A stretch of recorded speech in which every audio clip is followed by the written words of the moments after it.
uh, this is the show. Like ultimately, like that sussing out is kind of the show. Like the Autism? people are here to listen. People are Welcome to here to listen to the autism. sausage get made. Welcome to Game Woven, a collaborative world-building actual play where we build the world one game at a time, part of the One Shot Network. This is the beginning of our Cosmic Century Nights series as part of Campaign 2. Cosmic Century Nights involves a significant amount of upfront world building, adversary building, and character building. If you've already listened to the character building, now it's time for the world building and adversary building. We hope you enjoy.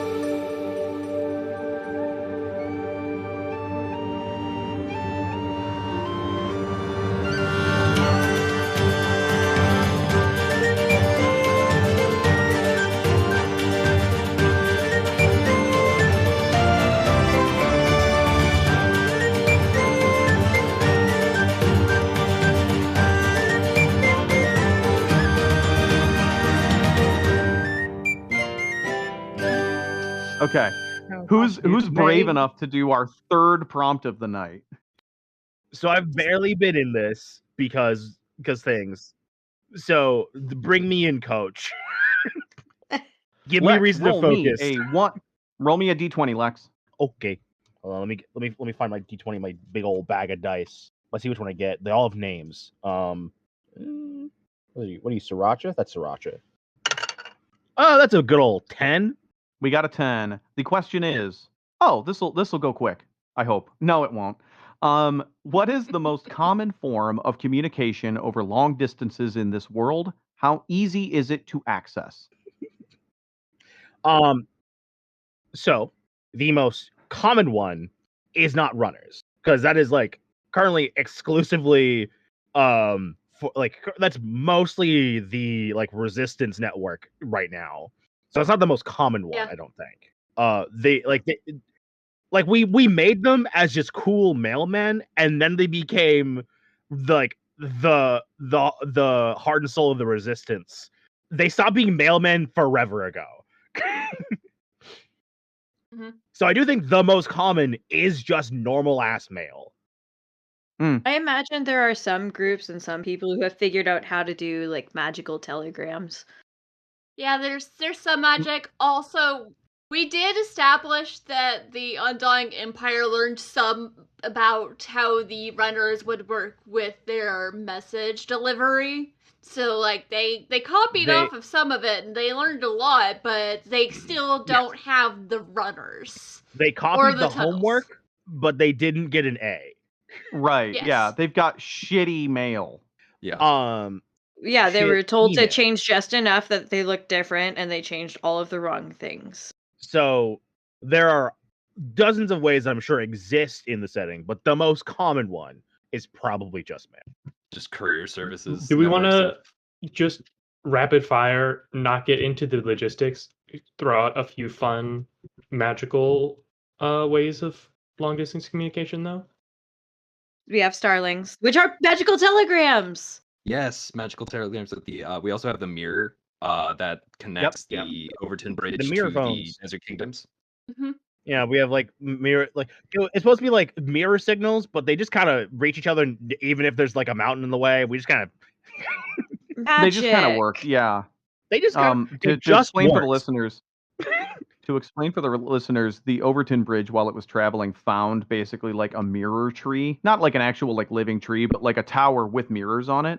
And they discovered that they could basically communicate to the sort of like lost and ancient desert kingdoms with these mirrors remotely from anywhere. They could use those to connect. I think we stole one of the special fancy mirror shrines from near. They did steal one. Yes. Yeah. People were very mad about it. I think somebody. Yeah. That wasn't why the person died. It was something else. But people were. No, but we did have an internal debate playing the two sides of should we take these mirrors and do you get to have them? Yeah. Yeah. And then they took them. Yep. Yeah. So that's like moon-based magical semaphore is a thing that exists. You just need the infrastructure for it.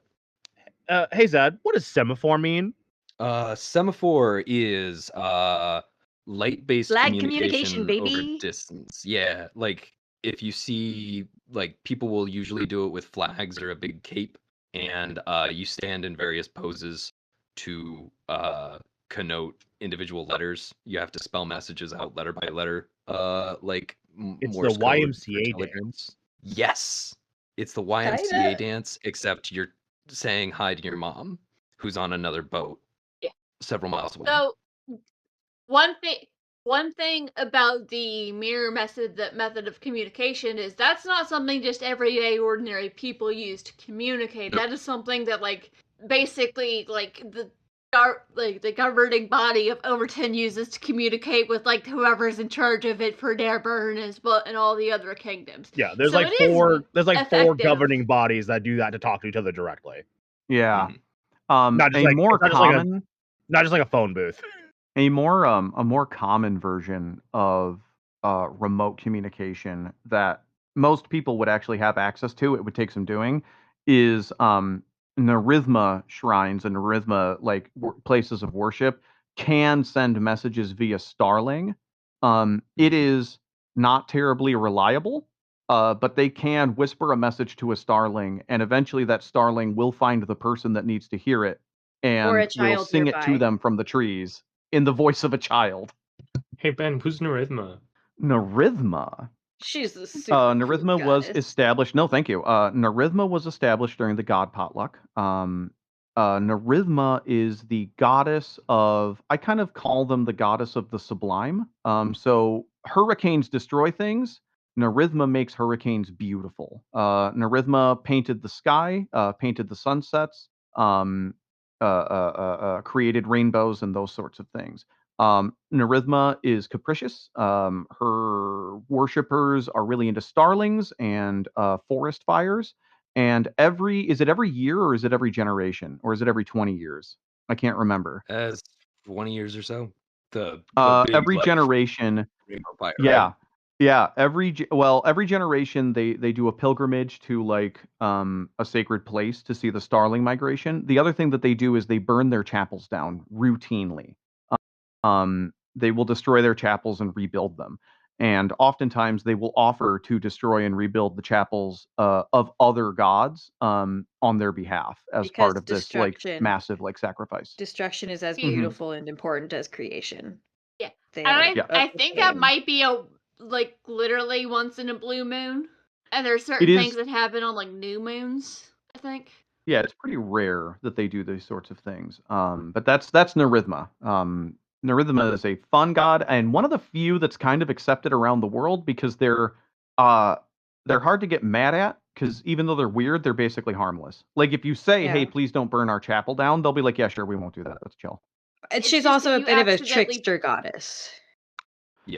Very Well, trickster, yeah. if you there, to be fair, if you say please don't burn our chapel down, you have to be really careful to make it so that it won't be funnier if they then do, because then it will.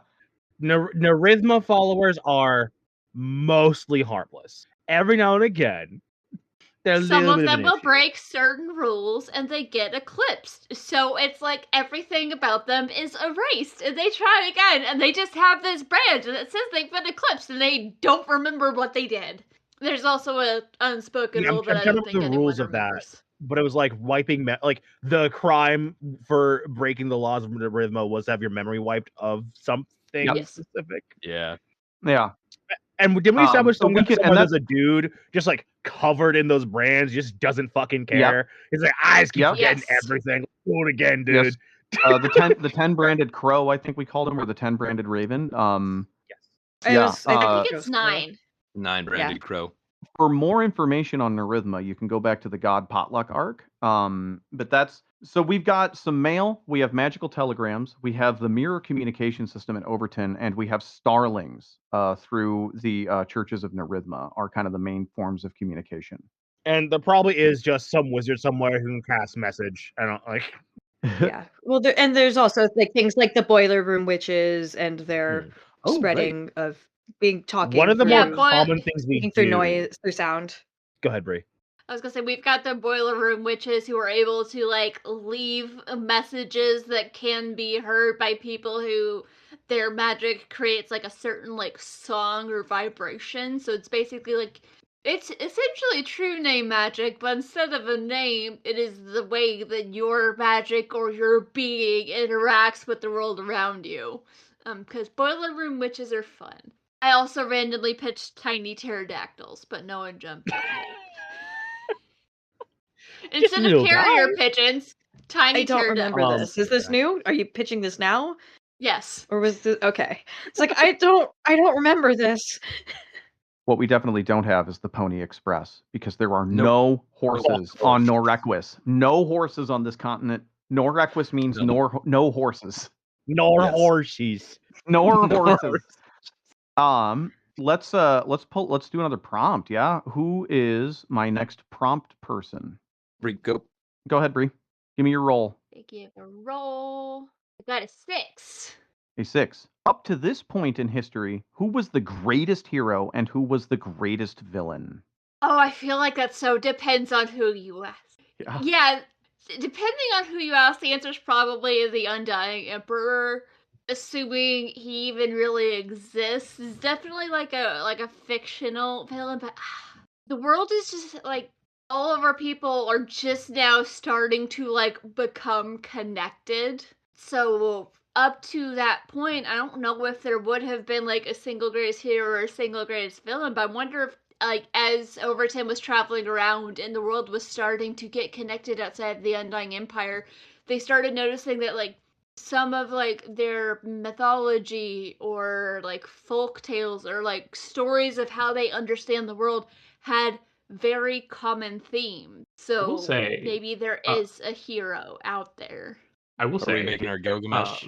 to shout out my own thing I made, Nayaka, now Odette, Yeah. literally was a person who was so heroic that they became the god of heroism. Mhm. And are no through, longer. like, Yeah. sacrificing, and then they had a bad time, and now they're the god of just ambition and changing the world and heroes and villains. What? But like, I mean, Yeah, so they literally ascended to godhood by being a hero. What if- even though it was what if supposed to that's be part of why? What if that's part of why a lot of the times the hero in that story either has a different name or doesn't have a name?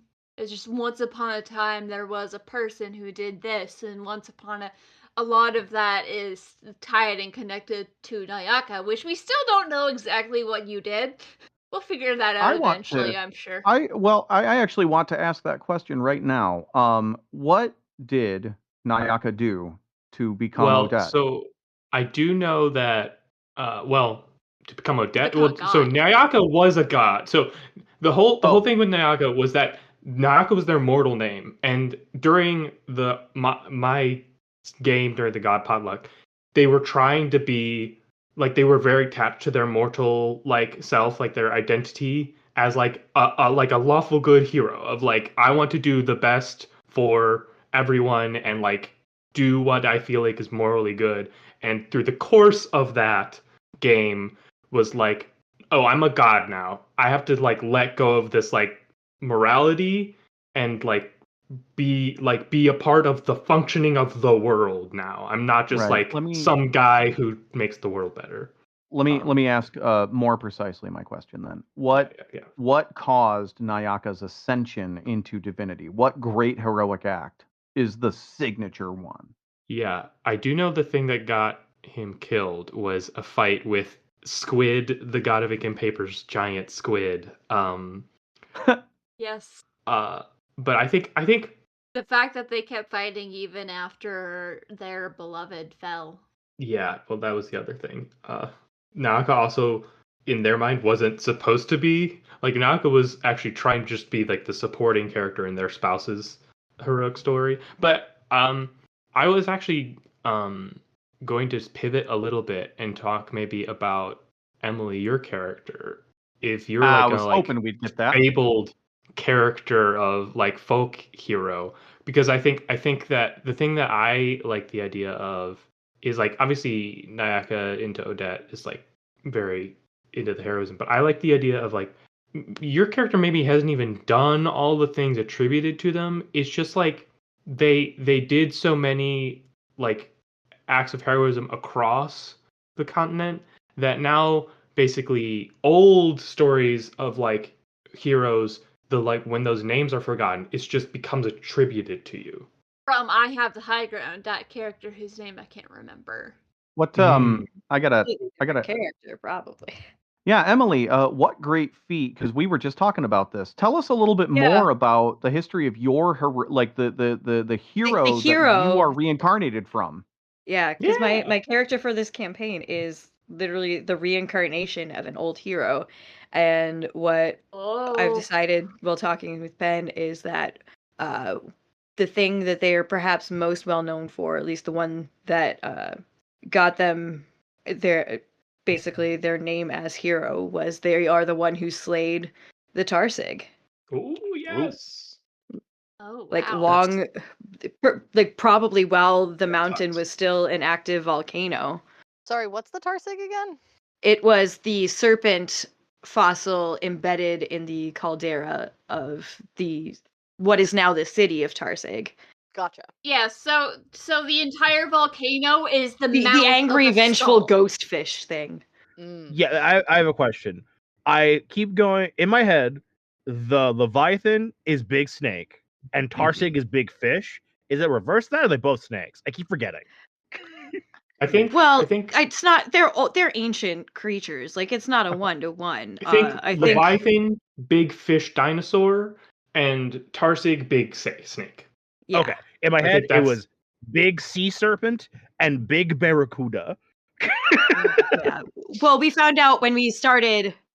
We found out when we were like digging up the fossil that it's actually not really barracuda-like. That's just what its Gotcha. Okay. vengeful spirit was presenting to the crazy guy as. And it's actually more like serpentine eel-ish. The Just wanna people of Tarsig thought it was a barracuda until people who actually knew what a barracuda was were like, That's not that a is barracuda. not a barracuda. Excuse me? Have you seen a barracuda before? Yeah, why?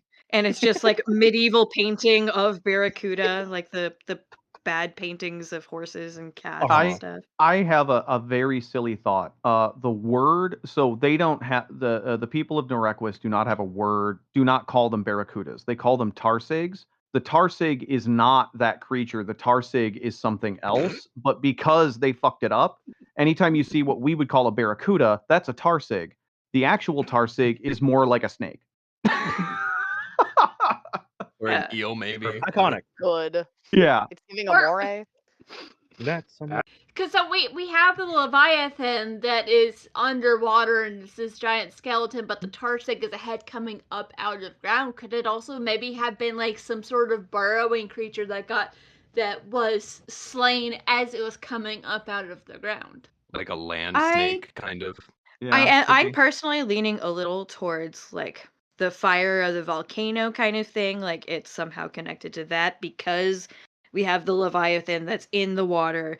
We have the one that's the frog on land, and then we have the one that's a giant bird from the air. So we are going Mhm. elemental with this on accident. Right. Mm-hmm. That's awesome. So who's our greatest villain up until this point? We literally have a guy named the Undying Emperor.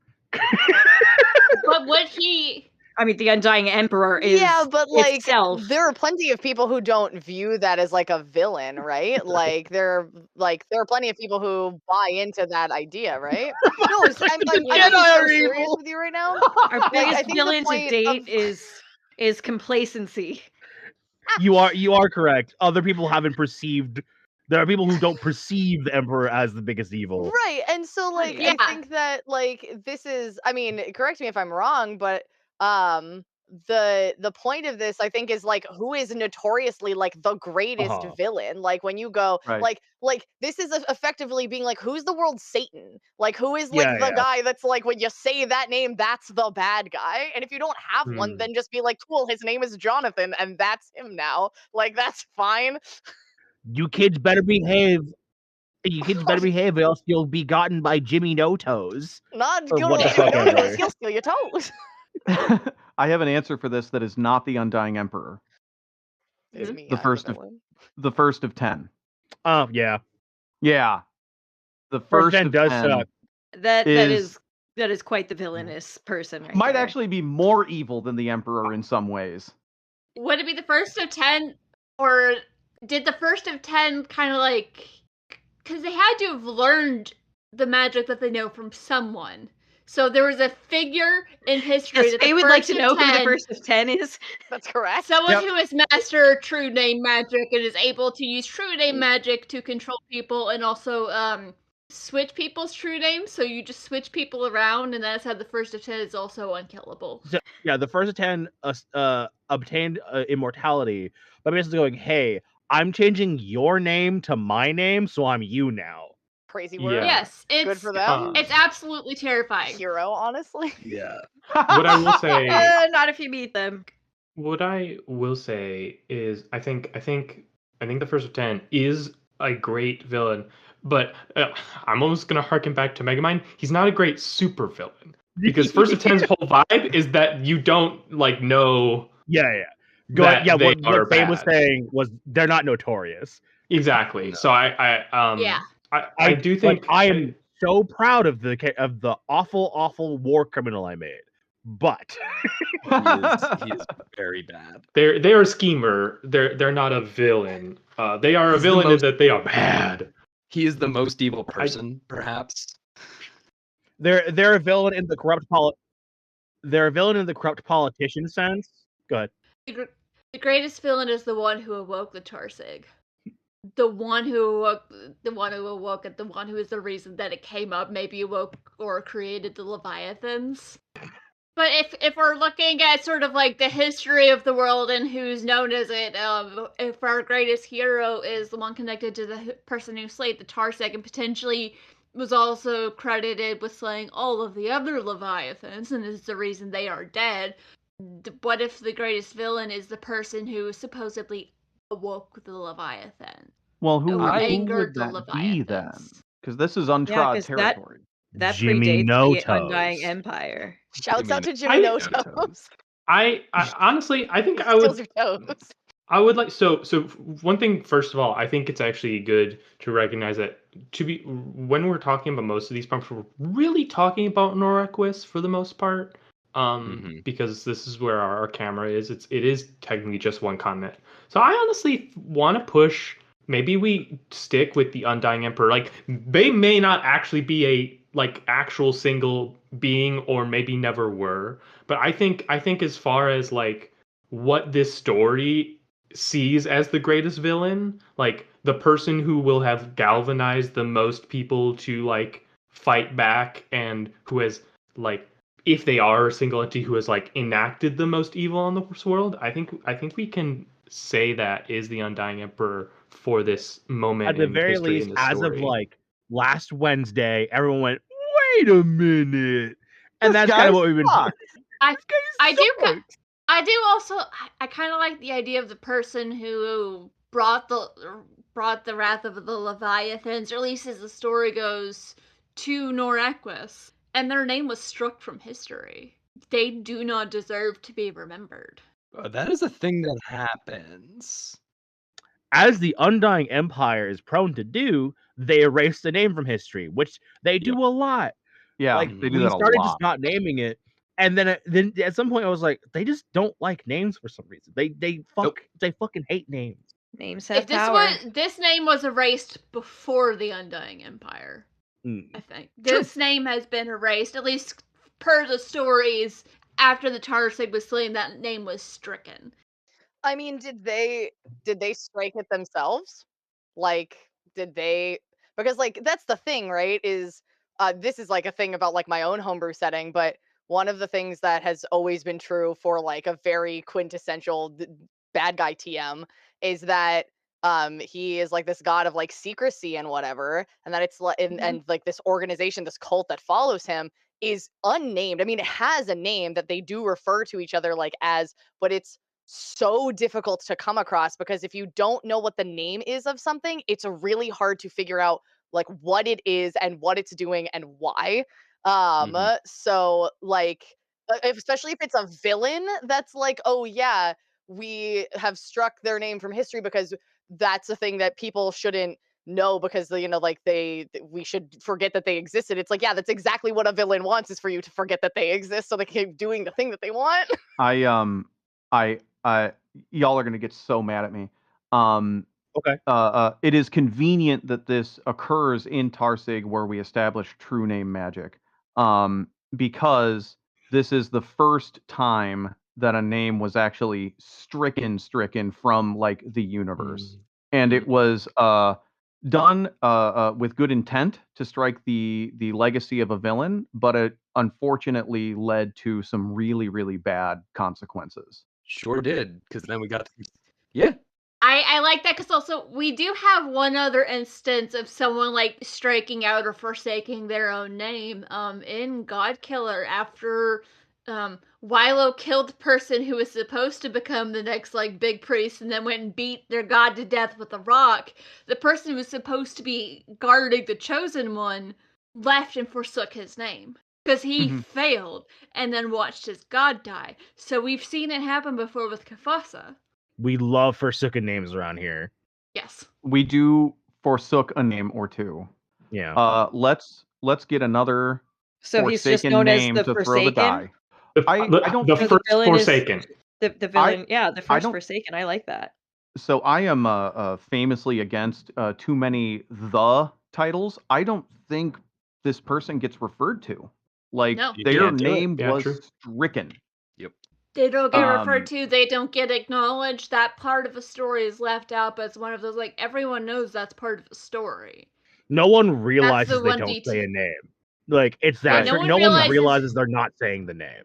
Yeah, they're like, Mhm. obviously we that's- all know who we're talking about. It's that guy. What's that guy? You Yeah. all Yeah. know. That, Yeah, You that know, guy. that's the that terrible, awful guy nobody liked. yeah, That's and the everyone's one like, yeah, that one. It's like, yeah, of course we know, and then you just move on. Yeah, And yeah, no yeah. one's ever been While- like, "Why don't we know his name?" Well, of course we know his name. It's that name. Yeah. It's giving old magic. While the it's detail- giving maybe shifting ley lines could reveal a name. Maybe who could say it? It's Exactly. it's extremely old magic, and like more primordial than primordial. Primordial. Like it is. This is deep existential stuff. Let's see who else wants to take a prompt. I've got one ready to go, and I got great news. This one's going to be short because I think there's a definite fictional answer to this question. I rolled up a 12. What was the last major conflict in this world? How long ago was it? What do people remember about it, and what have they forgotten? Yes. the battle So at the bridge.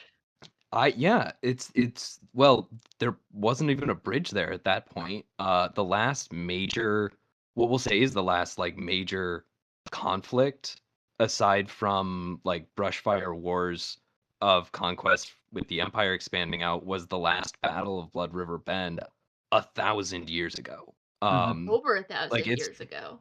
Because we is- picked up a long time after the war was over. The When we point picked of up the in- first episode was we covered exactly 1,000 episodes. So it's 1,000 plus what we've gone past then. So, a So, grand total yeah, of like 1,040 or whatever. But also, Yeah. when we started building in Zolo, it was sometime after the war had ended. Yep, it's been about 1,000 years since the last battle of Blood River Bend. It was a conflict between, one presumes, the Undying Empire and at least two other major kingdoms that have since been lost to history. What do people remember about it? Frankly, not much. I think the most important thing is the Marathonian Gambit. Yes, Lex. I remember something about it. What do you It wasn't remember? actually the Undying Empire. It was groups of people who found the place Mm. and then fought over the place. Like they found a place. Right over the bridge. The god gave them a bridge to go like settle the place peacefully, and they went, "But we want it." And then they fought, and they went, "Okay, fuck you. I'm taking the bridge. Fuck you. Yeah. I made your life easy, and you killed each other about it. Eat shit and also be cursed." I will also add that there are people that probably remember things vaguely through the Brazen lineage. When you're a Brazen, Yeah. you remember the memories of battle from your ancestors, and you also remember the moment of their death. So there are people out there, specifically Brazen, who have direct glimpses occasionally of the original battle of Blood River Bend. Also, I I just mean- realized how that's just doesn't need to be in here, but I just had this realization. That's like a weird mirror to how Tristan's future sight works that I just realized. I will say there is actually kind of a conflict that is a little more recent, which is like in the Shadow's Corridor. I mean, the Empire was fully like, I mean, it wasn't like armies fighting armies necessarily, but like the Empire was like funneling monsters into our net and like projecting force. That is I don't think, but I don't know if that qualifies as a Dragstaff major Gulch. conflict, but just wanted to call out that like I think that for the people of Norequis, like what is happening in Shadow's Corridor probably does feel a bit like unprecedented. Like as far as if the most recent major conflict, right? Like if like the biggest most recent like big war was 1,000 years ago, what's happening in Shadow's Corridor to like the average citizen of the not Empire would seem like crazy, like like really bad. We also have the massacre at Dragstaff Gulch. Yeah, that would have been a pretty big battle that we have only vaguely gestured at. Most of the conquest of the Empire has been just walking up, kicking someone in the balls and going, "You live here now," or "You unlive here now," and that was it. Yeah. And then recently it's been like, actually, fuck you, we live here and you can leave. And I will also last major conflict is happening right now. Yes, we're in the we're doing it right now. 5 minutes ago. Yeah, 5 minutes ago, bombs are exploding in Shallmere, and the seizure of Shadal's Corridor is Ernest got, I think, damn near burned to the ground. Like a whole city is pretty much gone. Yeah, Blythe did a T-Rex suicide bomb about it, I think. Mm-hmm. Yep. Yeah. And then Blythe went and got exploded ? In the desert. Yeah, she's like, she's around, she's there. When you do a suicide bombing about it, that's kind of a part of the deal. No, that was unrelated. What she did. Unrelated, help. Yeah. What do you mean? What she did was because how we mentioned Ernest was like Monster Hunter Land, right? She found some T-Rexes, put some bombs on them, and went, go. And just like threw them at T-Rexes. They didn't even do anything. Yeah. I mean, what are you going to do? Stop a T-Rex? What are you going to do? Yeah. Blythe's action were causing so much collateral damage that it got to the point where Irene just decided to remove Blythe from the equation. It was just going to like leave her out somewhere. Blythe is the greatest villain. Then she heard about what happened to Leon. That's when she heard that the person who basically raised her was dead. Irene lost and killed Blythe. And has not really been seen since. We've seen her twice. Once when she was at Leon's funeral, and then another time when she told the undead soldiers who were loyal to Blythe that they can follow Tristan.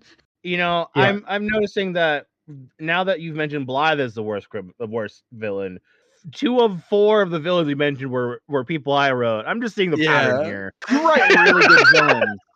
I do like that. It is good to call out like what the Empire has been doing hasn't been like a conflict because it's not like, because I feel like, first of all, one of the biggest things about the Empire is it's so like mundane in like how it projects power, in that like it will do a like colonialism like about it, in terms of like, no, we're just, gonna come in and here's our superior products and economic system, and oh whoops, are you now indentured to us through our economic system? The thing Circum was trying to do in Internet when everything happened, right? Like, in Shallmere. An adult man walking into a sandbox and taking over a child's like sandcastle isn't a conflict. Yeah. I was gonna say, like, Bree was like, "Oh, something massacre at something," and I was like, "That's not what a great conflict is. That's just like a genocide, probably." We did those.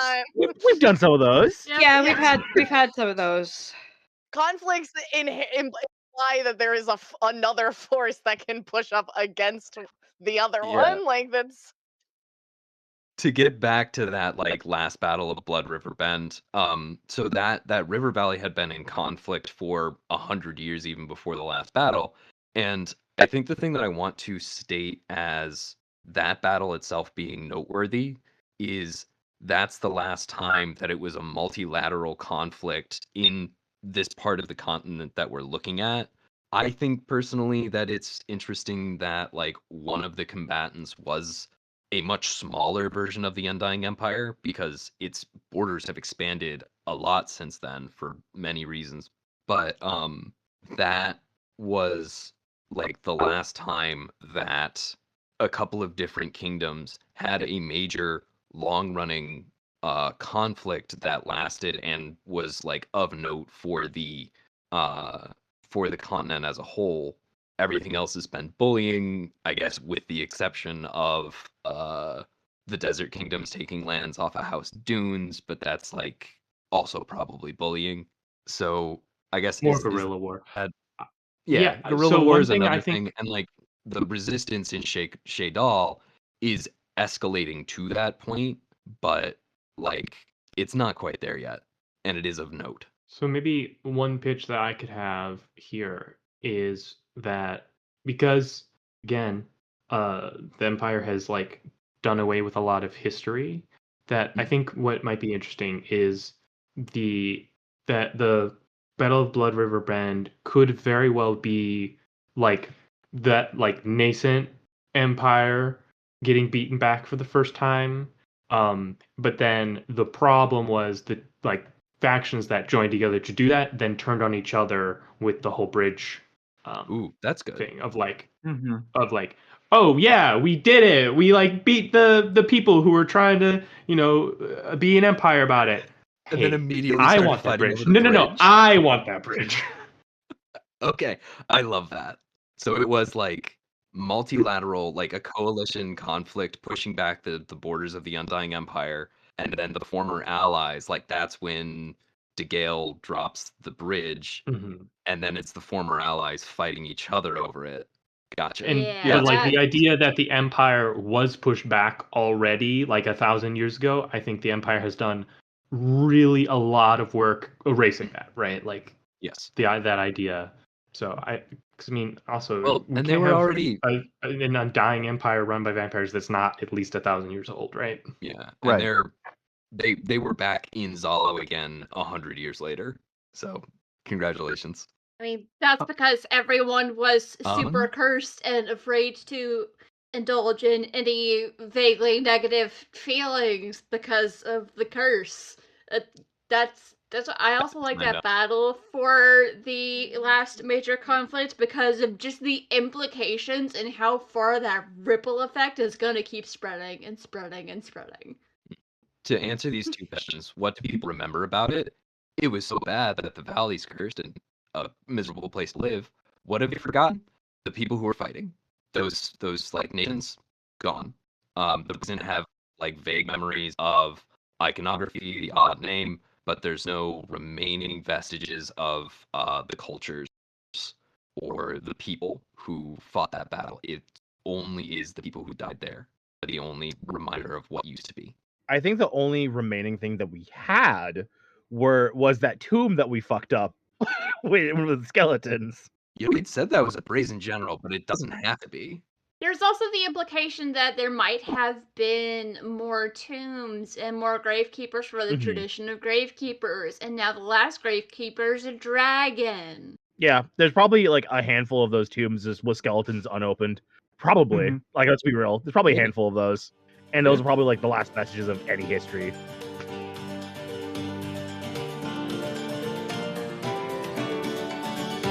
Thank you for listening to the Game Woven podcast. Today's episode featured the entire cast, including me, E.T. Benjamin, Lex Olden at Call Me Day, Emily, Faye, Rob, Zad, and Bree.